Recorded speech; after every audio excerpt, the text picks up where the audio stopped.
Hello student, welcome to my channel the Bong science. আজকে আমরা ABTA মাধ্যমিক test পেপারে 677 নম্বর পেজ নিয়ে আলোচনা করব। দেখো, বিভাগ ক, একের দাগের 1.1 জীবাশ্ম জ্বালানি ব্যবহার নিয়ন্ত্রণ করা প্রয়োজন। কারণ দেখো, এর অপশানটা আছে জীবাশ্ম জ্বালানি ফুরিয়ে আসছে, জীবাশ্ম জ্বালানি পুনর্বিকরণযোগ্য শক্তি উৎস নয়। সির অপশান দেওয়া আছে জীবাশ্ম জ্বালানি ব্যবহার গ্রিন হাউস গ্যাস উৎপন্ন করে। ডি এ সবকটি। দেখো, উত্তরটা হয়ে যাবে সবকটি, কারণ উপরে সবকটি এর মধ্যে আছে। 1.2টা দেখো, উষ্ণতার কোন স্কেলে উষ্ণতার নাম ঋণাত্মক হয় না? কেলভিন, সেলসিয়াস, ফারেনহাইট সবগুলি। তাই উত্তর হয়ে যাবে দেখো কেলভিন স্কেল। দেখো 1.3 একটি দ্বিপরমাণু গ্যাসের বাষ্প ঘনত্ব 14, গ্যাসটির পারমাণবিক গুরুত্ব কত হবে? দেখো, দ্বিপরমাণবিক গ্যাস বাষ্প ঘনত্ব 14, তাহলে এম সমান কী হবে? আণবিক ভর। আণবিক ভর হবে 2 × ডি, তাহলে 2 × 14 মানে হচ্ছে 28। তাহলে আণবিক ভর কত? 28। দ্বিপরমাণু মানে তাহলে একটা পরমাণুর ভর কত হবে? পারমাণবিক ভর যেটা, ওটা হয়ে যাবে 28/2, মানে হয়ে যাবে 14। তাহলে উত্তর হয়ে যাবে তোমার, উত্তর হয়ে যাবে সি এর অপশানটা। 1.4 তাপীয় রোধের রাশিমালা হলো, দেখো তাপীয় রোধের রাশিমালাটা তোমার মনে রাখতে হবে। আর সমান হচ্ছে L/Ka, যেখানে এলটা হচ্ছে বেদ, এখানে ডিও থাকতে পারে, D/Ka হতে পারে। এখানে দেওয়া আছে L/Ka, ওটা হচ্ছে তাপ পরিবাহিতাঙ্ক, আর এটা হচ্ছে ক্ষেত্রফল। তাহলে অপশানটা তোমার হয়ে যাবে বি এর অপশানটা। 1.5 কোন দর্পণে কোনো বস্তুর প্রতিবিম্ব সর্বদা অসৎ ও বস্তুর চেয়ে ক্ষুদ্র হয়?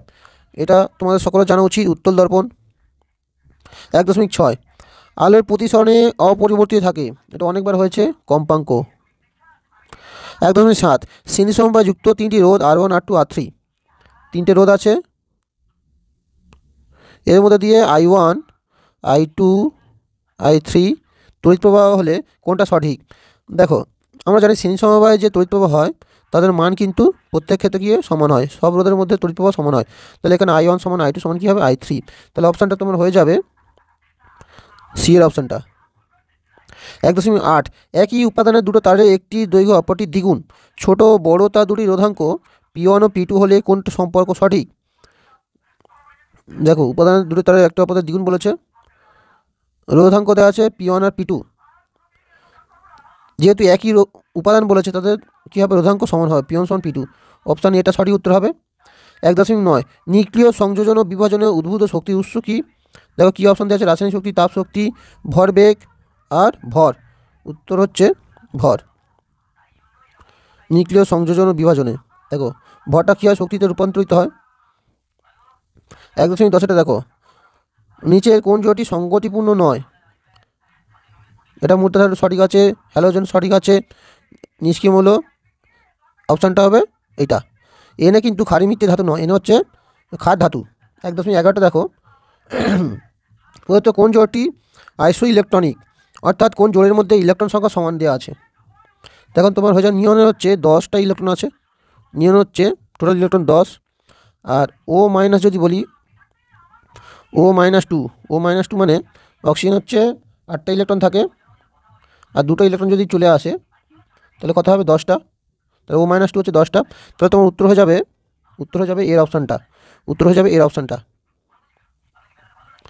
1.12 দেখো, তড়িৎ বিশ্লেষণের সময় তড়িৎ প্রবাহ অবশ্যই সমপ্রবাহ হতে হবে। 1.13 দেখো, জলের নিম্ন অপশান দ্বারা সংগ্রহ করা হয়, জলের নিম্ন অপশান দ্বারা কিন্তু নাইট্রোজেনকে সংগ্রহ করা হয়। 1.14 কোন তত্ত্বটি ভুল? দ্য ক্রায়োলাইট এল এর একরিক, ক্যালামাইন সি এর একরিক, জিঙ্কের জেটেন, ম্যাগনেটাইজ এফি। ক্যালামাইন কিন্তু কপারের একরিক নয়, ক্যালামাইন হচ্ছে জেটেনের জিঙ্কের একরিক। 1.14 দেখো, CO Na2CO3 HCN HCHH এর মধ্যে কোনটা জৈব যৌগ? তো হবে ডিএরটা, HCHH। 2 টাকা দেখো, 2.1 বাইকল টারবাইনে কোন শক্তিতে রূপান্তরিত হয়? দেখো, উত্তর হবে যান্ত্রিক শক্তি তড়িৎ শক্তিতে। অথবা দেখা যায় জীবাশ্ম জ্বালানি দহনে কোন গ্রিন হাউস গ্যাস উৎপন্ন হয়? জীবাশ্ম জ্বালানি দহনে কিন্তু CO2 গ্যাস উৎপন্ন হয়। 2.2 দেখো, বায়োগ্যাস প্ল্যান্টে যেসব ব্যাকটেরিয়া বায়োমাসকে মিথেন গ্যাসে বিয়োজিত করে তাদের কী বলা হয়? তাদের বলা হয় মিথোনোজেনিক ব্যাকটেরিয়া। 2.3 দেখো, কোন উষ্ণতায় গ্যাসের অণুগুলির বেগ শূন্য হয়? উত্তর হচ্ছে -273 ডিগ্রি সেলসিয়াস উষ্ণতায়। 2.4 দেখো, এসটিপিতে 11.2 লিটার অক্সিজেন গ্যাসের অনুসংখ্যা কত? দেখো, 22.4 লিটার, অনুসংখ্যা হয় 6.022 × 10⁻23। আর 11.2 লিটার অর্ধেকে কত হবে? অর্ধেক করলে কত হবে? 3.011 × 10⁻23, এটা হবে 2.5 দেখো থার্মোমিটারে কোন নীতি প্রয়োগ করা হয়। থার্মোমিটারে কিন্তু তরলের প্রসারণ যে নীতি সেটা প্রয়োগ করা হয়। অথবা দেখা আছে তরলে শুধুমাত্র কোন প্রকারের প্রসারণ হয়, তরলে শুধুমাত্র আয়তন প্রসারণ হয়। 2.6 দেখো হস্তদৃষ্টিজনিত ত্রুটি যুক্ত চোখে বস্তুর প্রতিবিম্ব কোথায় গঠিত হয়। দেখো এই যদি চোখ হয়, ধরো এখানে লেন্স থাকে, কোনো সমান্তরাল আলোর রশ্মি পড়ে লেন্সে কি হয় এইভাবে, মানে এখানে যে রেটিনা থাকে তার আগে কিন্তু প্রতিবিম্বটা তৈরি হয়ে যায়, রেটিনার আগে কিন্তু প্রতিবিম্ব তৈরি হয়। 2.7 একটি লাল বর্ণের জবা ফুলকে নীল বর্ণের আলোতে দেখলে কোন বর্ণে দেখাবে ফুলটিকে। লাল বর্ণের একটা জবা ফুল আছে, লাল বর্ণের একটা জবা ফুল আছে, লাল বর্ণের জবা ফুল আছে, ওখানে যদি নীল বর্ণের আলোতে দেখি তাহলে কোন বর্ণে দেখাবে। দেখো লাল বর্ণের সব বর্ণগুলো শোষণ করে, একমাত্র লাল বর্ণ প্রতিফলিত করে। এবার ওখানে যদি নীল বর্ণ ফেলা হয় তাহলে কিন্তু কোনো বর্ণ প্রতিফলিত হবে না, সব বর্ণ কিন্তু শোষিত হয়ে যাবে, তাহলে ফুলটা কিন্তু কালো দেখাবে, কালো দেখাবে। 2.8 দেখো ফিউজ তারকে বর্তনীর সঙ্গে কোন সমবায় যুক্ত করা হয়। উত্তর হচ্ছে শ্রেণী সমবায়, উত্তর হচ্ছে শ্রেণী সমবায়। 2.9 বৈদ্যুতিক জেনারেটর বা ডায়নামোতে কোন ঘটনাকে কাজে লাগিয়ে তড়িৎ প্রবাহ সৃষ্টি করা হয়। উত্তর হচ্ছে তড়িৎ চুম্বকীয় আবেশ, তড়িৎ চুম্বকীয় আবেশ। 2.10 দেখো তেজস্ক্রিয় কার্বন পরমাণু থেকে বিটা রশ্মি নির্গত হলে তার পারমাণবিক সংখ্যা কত হবে। তেজস্ক্রিয় কার্বন পরমাণু অর্থাৎ কার্বন 614, এখান থেকে যদি বিটা রশ্মি নির্গত হয় তাহলে পারমাণবিক সংখ্যা কী হবে, বিটা রশ্মি -1 0, তাহলে পারমাণবিক সংখ্যা কিন্তু 1 বাড়বে, তাহলে 6 + 1, তাহলে উত্তর হয়ে যাবে 7। অথবা দেওয়া আছে নিউক্লিয়ার রিঅ্যাক্টরে কোন নিউক্লিয় বিক্রিয়াটি কাজে লাগিয়ে শক্তি উৎপাদন করা হয়। উত্তর হচ্ছে শৃঙ্খল নিউক্লিয় বিভাজন, শৃঙ্খল নিউক্লিয় বিভাজন। স্তম্ভ মেলাতে হবে। দেখো ইউরেনিয়ামোত্তর মৌল, ইউরেনিয়ামোত্তর মৌল হচ্ছে প্লুটোনিয়াম। থার্মিট পদ্ধতি কিন্তু জিঙ্ক নিষ্কাশন করা হয়। পিতল ও কাঁসা উভয়ের উপাদান কিন্তু একই, কপার।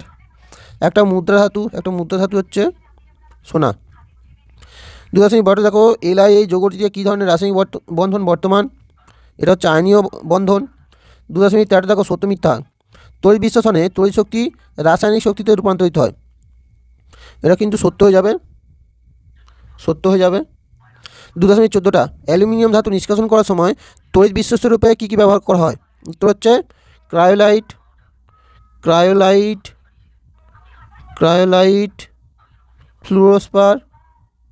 ফ্লুরোস্পার আর অ্যালুমিনা, এগুলো ব্যবহার করা হয়। অথবা দেখা যাচ্ছে জলের তড়িৎ বিশ্লেষণের তড়িৎদ্বার রূপে কী ব্যবহার করা হয়। উত্তর হচ্ছে প্ল্যাটিনাম তড়িৎদ্বার।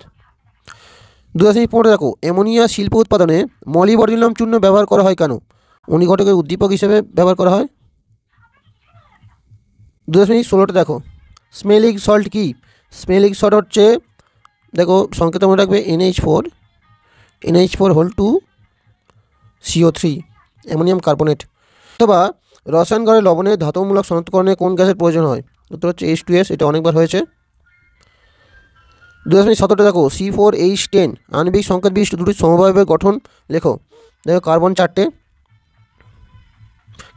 আছে, দেখো কার্বন যদি 4টে হয়, দেখো এখানে CH3, এখানে দুটো হাইড্রোজেন লাগবে, এখানে দুটো হাইড্রোজেন, এখানে 3টে হাইড্রোজেন, তাহলে নাম হচ্ছে বিউটেন।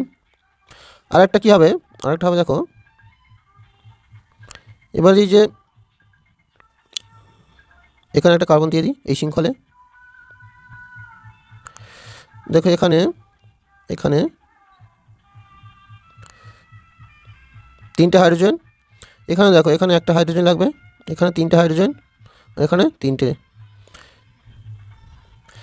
এখানে দেখো 1 2 3 4টে কার্বন আছে, তাহলে এখানে 2 নম্বর কার্বনে একটা মিথাইল গ্রুপ আছে, তাহলে এর নাম হচ্ছে 2 মিথাইল, আর 3টে কার্বন শৃঙ্খলে আছে, 3টে কার্বন 2 মিথাইল প্রোপেন, একটা হচ্ছে বিউটেন, একটা 2 মিথাইল প্রোপেন।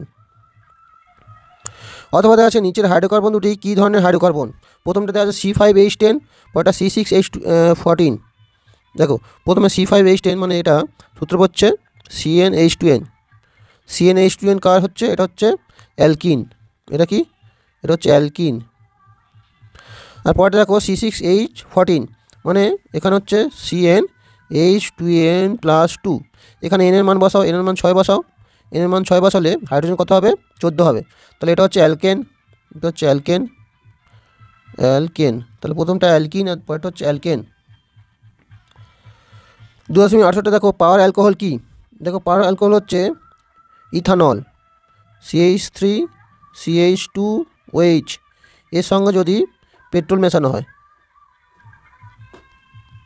যে মিশ্রণটা তৈরি হবে সেটাকে পাওয়ার অ্যালকোহল বলা হয়, যেটা হচ্ছে গাড়ির জ্বালানি হিসেবে ব্যবহার করা হয়। দেখো আমরা MCQ এবং অতি সংক্ষিপ্ত প্রশ্নের উত্তর করে দিলাম। বাকি থাকে 2 নম্বর এবং 3 নম্বর যে প্রশ্নের উত্তরগুলো, এগুলো তোমরা নিজেরা চেষ্টা করবে। যদি না পারো অবশ্যই কমেন্ট করে জানাবে, করে দেওয়ার চেষ্টা করব। ভিডিওটি ভালো লাগলে একটা লাইক এবং চ্যানেলটা সাবস্ক্রাইব করে রাখবে এরকম আরও নিত্য নতুন ভিডিও তোমাদের কাছে পৌঁছানোর জন্য।